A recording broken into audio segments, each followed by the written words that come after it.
Moving on. Our main story tonight concerns justice. It's the thing best served by Steve Harvey. This court is going to award you a VIP moment. You and your girl finna give you an additional $5,000 from me and my court, and you take your girl to Vegas and party like it's 1999.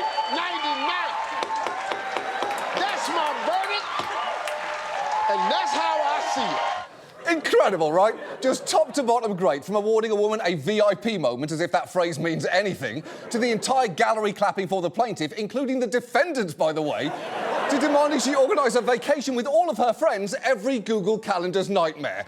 And that is saying nothing of the MVP of that clip, Steve Harvey's little golden gavel, which he's making a full 5-course meal out of. Honestly, I wish I had one of those, except, hold on, I actually do. Clomp, clomp, clomp, clomp, clomp. Order in the court. Clomp, clomp. Big man, tiny hammer alert. Clompity, clompity, clomp. I'm a gavel guy now. Get used to it. Sadly, though, not all courts are as infallible as Steve Harvey's. As we've discussed many times on this show, trials can go awry for a number of reasons, from prosecutorial misconduct, to underfunded and overworked public defenders, to flawed jury selection, to how we elect judges, to problems with mandatory minimums, all the way to flimsy jizz analysis. Luckily, though, as pop culture has repeatedly taught us, there is a remedy for wrongful convictions built right into the system. The fight that's on appeal, it isn't over. I'll get the conviction overturned on appeal. Of course, I'll be appealing. I'll appeal this all the way to the Supreme Court. We will appeal this. Don't say a thing. We'll appeal. OK, hold on, because let's just acknowledge Juliana Margulies there, because she is capital A acting in that moment, doing absolutely everything with absolutely nothing. Juliana Margulies is doing more in this 3-second clip than The Rock has done in his entire movie career. You heard me. I said what I said. Clomp, clomp, clomp. The Rock's been officially clomped. But the idea that you can simply fight a wrongful conviction and get exonerated runs deep. But the truth is, it is far more difficult than you might expect, even if there's compelling evidence that you are innocent. Take Lamar Johnson, who was convicted in 1995 of murder. But between his conviction and his sentencing, one of the real killers wrote him a letter that you would think would have changed everything for him. The letter opens by saying it's pretty much messed up. Johnson was convicted when he didn't do anything, then explains who did it and what happened. Believe it or not, even with the letter, this is still a fight, and the justice system is trying to figure out how to free an innocent man. I never expected that this case would go the way that it did, that I would end up charged with it and much less convicted for it, and would have to be here for the last 20-some years trying to prove that I didn't do it. OK, so there's clearly a lot to unpack there, from the fact that that letter didn't say it was messed up, it said it was fucked up, to the fact that it opened with, "What's up, dude?" which is a weird way to greet a person who's in prison for something that you did. How do you expect Johnson to respond to that? Oh, not much. You? But it is not just that letter. Both the real killers have now signed multiple affidavits swearing that they committed the crime and that Johnson was not involved. And if life were a game of Monopoly, you'd assume that's it. That's an automatic get-out-of-jail-free card. Unfortunately, though, life is not a game of Monopoly. For one thing, no one these days can afford to buy property, and top hats are only worn by Amy Sherman-Palladino and the Babadook. So, as of now, Johnson is still in prison, and it's very much up in the air whether he'll get out. And if you're wondering how the fuck that can be the case, that is what our story tonight is about. It conceals all the reasons why, if you're wrongfully convicted, even if there is compelling evidence of your innocence, it's really hard to be exonerated. And let's start with the fact that the Constitution guarantees the writ of habeas corpus, which is to protect against unlawful imprisonment. Basically, you have a right to challenge your incarceration, and you can do that in both state and federal court. But as this defence attorney explains, there's a major limitation on that right. It's not just enough to be innocent. That doesn't get you anywhere. You have to have something else to be able to get back in court on. Yeah, that's true. In general, innocence itself is not an appealable issue. A fact already so shocking, it might prompt you to go the full Margulies. She was in the background of that scene, giving it that kind of commitment. Now, what you can appeal on is any shocking new evidence that wasn't available during your original trial, or a claim that your constitutional rights were violated during it. But that's already a long shot, especially because While you have a right to an attorney at your original trial, you are not guaranteed one after your conviction. Most states do provide one in death penalty cases, but even then, there is no guarantee that they be competent. And attorneys can be incompetent. Take Geddes Anderson. He represented a man named Edward Lee Elmore in a murder case, and he lost it. Elmore was sentenced to death and, while on death row, appealed his conviction. He petitioned for a different lawyer, but was told that he had to stick with Anderson, who had only spent 8 days preparing for his original trial, and who can only be described as the most Tennessee Williams of characters. In retrospect, perhaps I should have asked for more time. I never had proclaimed to be, the best lawyer that ever graced the courtroom. Yeah, well, that's not great, is it? The only thing worse than being a bad lawyer is being a bad lawyer with low self-esteem. In the words of RuPaul, if you can't defend yourself, how in the hell are you going to defend somebody else? And the thing is, you do need an exceptionally good attorney for an appeal. Post-conviction law is incredibly difficult to understand, even for a seasoned attorney. And you want to get it right because any technical error can result in your appeal being dismissed. So many wrongful conviction cases are won or lost on technicalities, even ones that are pretty compelling. Take Ricky Kidd, a man wrongfully convicted of murder in 1997, despite the fact no physical evidence linked him to the murders. The case against him was littered with police incompetence and prosecutorial misconduct, and his own lawyer failed to chase down exonerating evidence, such as the fact that around the time of the murder took place, Kidd was in a sheriff's office applying for a gun permit, which is a pretty fucking solid alibi. Kidd's best grounds to appeal were that he had ineffective counsel at his first trial. But unfortunately, when his new lawyers filed that appeal, they failed to include that argument, so the state fought to keep him locked up, which is both outrageous and something that the assistant state AG was comically unwilling to discuss. You don't have any concern that a police commissioner and former prosecutor say he's innocent? I mean, according to your name is here right in the court document, and you're not even arguing that he's guilty, just technicalities that he missed his chance to properly appeal. You don't seem concerned about this. Do you even think he's guilty? No answer? I mean, you're spending taxpayer money to fight this case. You're keeping him locked up in prison. Is that the best use of taxpayer money? Y'all have a good day, sir. Wow. Honestly, I'm a bit conflicted there, because obviously that man is a heartless monster, smirking like a wax statue of Paul Giamatti when a man's life is at stake. But I do also respect his ice-cold attempt at ignoring small talk in an elevator. Elevators are flying coffins that demand total silence from each of their pallbearers. We have to reach agreement on this. And while it's not important, quick shout-out to the guy waving at the camera in the background there. Hey, buddy! Hey! Bet you had no idea at the time that your wave was underscoring a grotesque failure of our entire judicial system, but it was! It was! Bye! But that actually brings us to a key point here, which is when the whole criminal justice system is geared toward getting a conviction, it has very little interest in seeing its work undone. So, for instance, I mentioned earlier that one of the few ways to get a post-conviction appeal is to argue that you have new evidence to introduce, but you still have to be able to show that it would have changed the outcome at your trial. And prosecutors will fight that notion hard. When one of the West Memphis Three tried to get a new trial based on new evidence, including DNA, an assistant AG appeared before the state Supreme Court to try and talk them out of considering it, citing the harm that could do. What harm is there in allowing him to present all evidence? Well, the harm is in the finality of a criminal judgment that is not demonstrated to have any constitutional or procedural defect, and just to try it again. I mean, you're suggesting, it sounds to me, Justice Breivy, as though every 15 or 17 years or so we really ought to try cases again to reestablish guilt. So the harm is to the criminal justice system's interest in finality. Hold on. The harm is to the finality?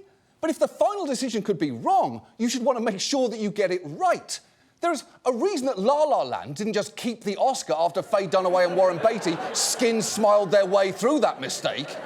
But while thankfully those judges were sceptical, many defer to prosecutors. That was the case with Edward Lee Elmore. Remember? The guy whose initial lawyer was insecure Foghorn Leghorn.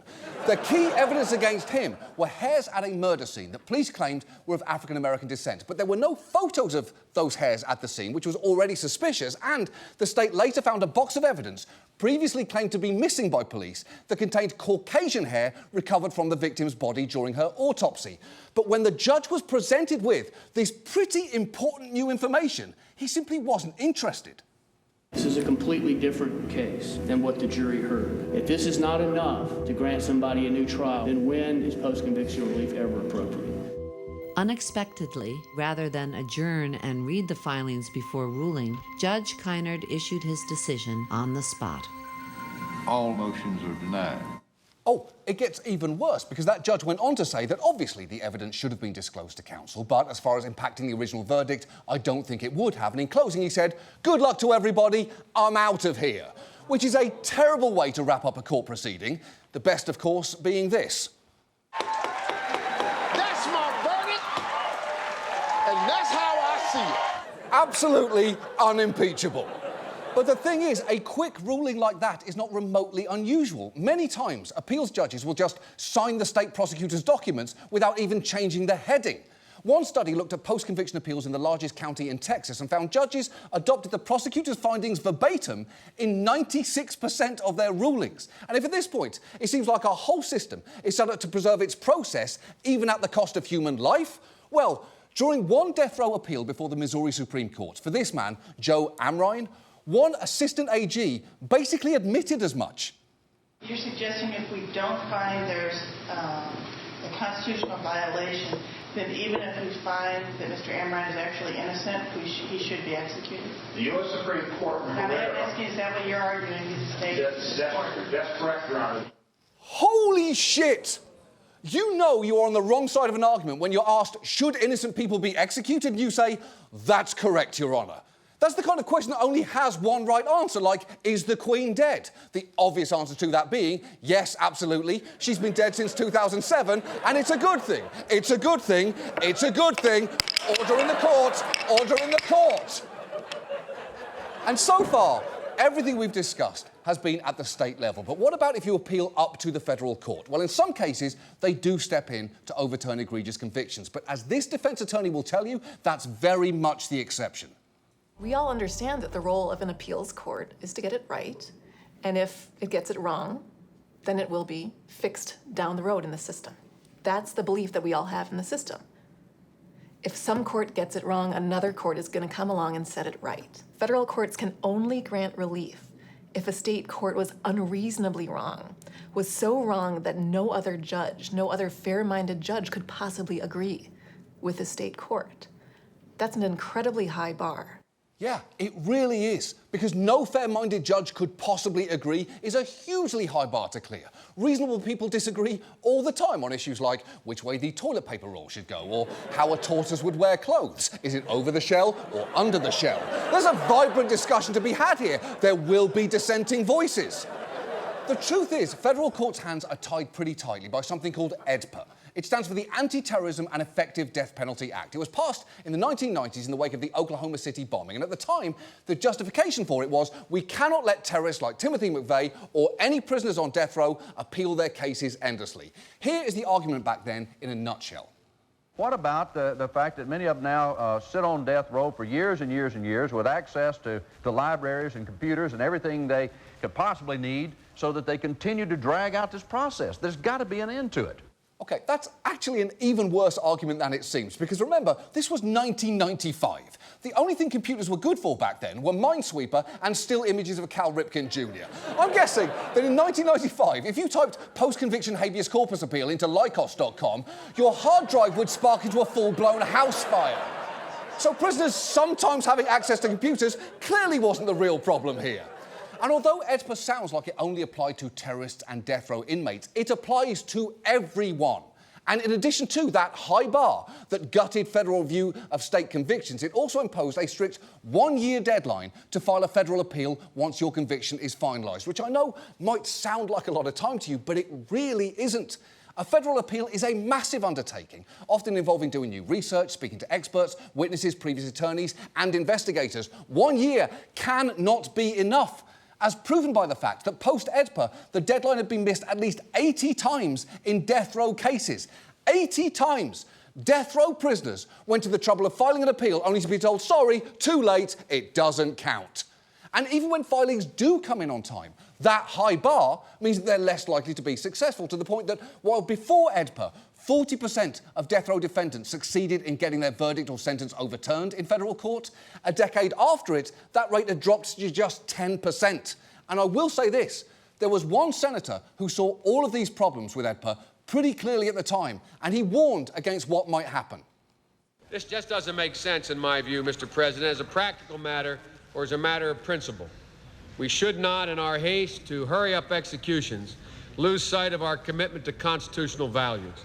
We should not endorse proposals that increase the chance that where execution is imminent, that an innocent person be executed.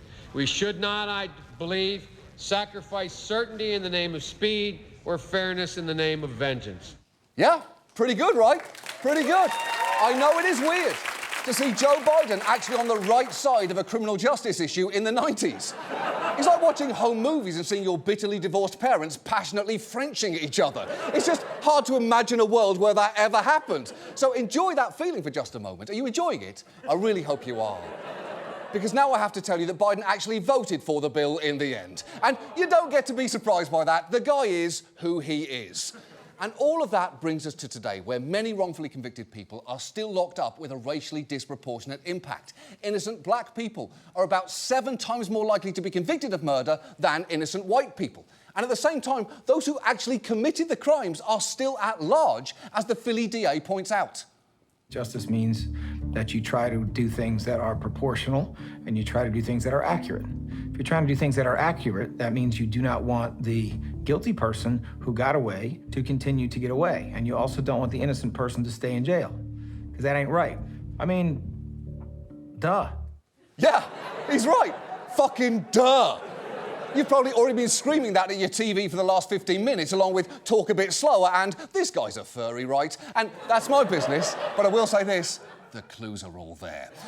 But again, he is right. We know prosecutors are fallible, even when the stakes are incredibly high. And if you want to see this whole maddening system in one story, consider the case of Melissa Lucio. She went through the most horrific thing imaginable, the death of her 2-year-old daughter after a fall down a flight of stairs. But the police suspected foul play, and over the course of a marathon interrogation, the night of her daughter's death, lasting until 3 in the morning, they pushed her to confess to murder. Basically, what they were doing is they were trying to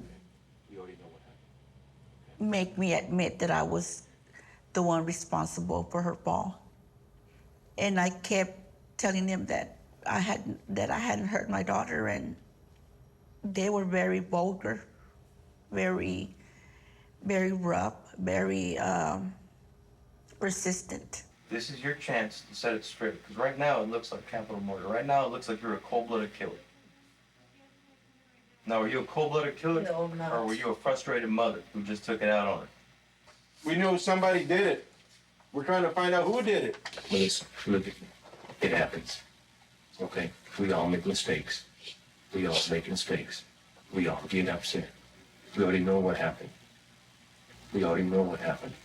Look, I know that's upsetting to watch, but it's really important to see just how aggressive and manipulative the system can be in someone's most vulnerable moments that lead to things like false confessions. Because after all of that, she told those officers what they wanted to hear, that she had, in the past, spanked her daughter. The state then argued to the jury that that counted as a murder confession. And she was convicted in a trial where not only did the prosecution keep the jury from hearing psychologist testimony that could have spoken to her mental state at the time, but her own defense attorney decided not to call her other children to the stand who'd have testified that they never witnessed any physical abuse from her. And yet, when she tried to appeal her conviction to state court, the judge was apparently in such a hurry, he initially tried to rule for the prosecution before the defence had even filed their response, and once it got to federal court, a split ruling denied her appeal, but even the judges who ruled against her admitted there was expert testimony that, if jurors had only heard it, could have impacted the verdict, going on to acknowledge, we are all, though, working within the constraints of AEDPA. Melissa Lucio is now scheduled to be executed on April 27th, next month. And to hear her prosecutor tell it, there's only one person to blame for that. She has nobody to blame but herself. She has nobody to blame but herself. You know, people say, well, she shouldn't be there, she shouldn't be there. Well, you know, she put herself there. Whose fault is it? Whose fault is it that she's there if it's not hers? I mean, I can take a crack at that answer if you want, because it starts with not hers, and while it isn't a complete list, it includes the cops who badgered her, the Texans who voted for a governor who seems unwilling to intervene, Ted Cruz, I'm assuming, somehow, the 91 senators who voted for AEDPA in 1996, Hammurabi for codifying capital punishment in ancient Babylon, and you for prosecuting based on a confession that wasn't even a confession, you fucking arsehole. So, with a system so fundamentally fucked, what do we do? Well, immediately, we can get rid of AEDPA, and we should do that as soon as possible, especially as the will could actually be there, considering how against it Biden once briefly was. In addition, we should continue to address all of the many factors that lead to wrongful convictions in the first place, and when they do happen, we need to make sure that we've elected prosecutors who will undertake conviction integrity reviews, and governors who will use their pardon power to undo the state's mistakes. We need to make this a priority. Because right now we have a system where people can be wrongly convicted with bad defence attorneys and left to fight in a convoluted appeal system with little to no help. At which point it really feels like our system is essentially guilty until proven rich or lucky. And that has to change.